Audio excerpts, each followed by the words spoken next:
Video করেন কে ওইদিকে video করেন মোরে ওটা কোন ধরে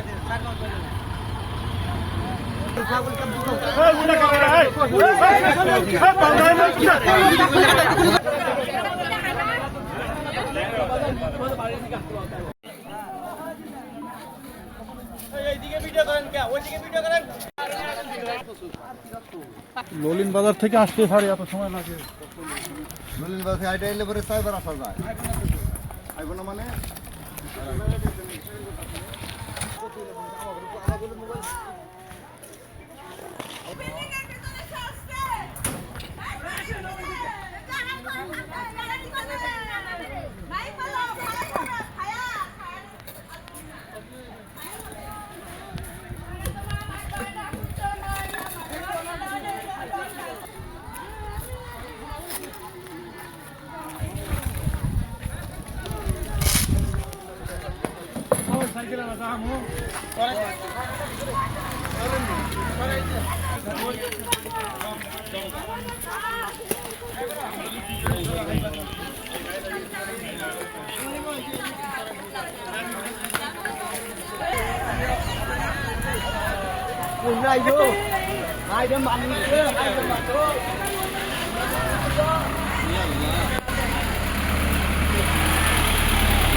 ঘটনাটি আসলে খুব ছোট্ট একটি বিষয়কে নিয়ে শুরু হলো, এখন এটি আসলে নিজেদের মধ্যে আধিপত্য বিস্তারকে কেন্দ্র করে তারা এই ধরনের সংঘর্ষে জড়িয়ে পড়ছে। এবং উদ্বেগের বিষয় হচ্ছে যেখানে ছোট ছোট অনেক কিশোর এবং তরুণরা রয়েছে, যে কারণে এটিকে আরো বেশি সংখ্যা ক্ষুব্ধ করে তুলেছে। তো আমরা পরিস্থিতি নিয়ন্ত্রণে আনার চেষ্টা করছি।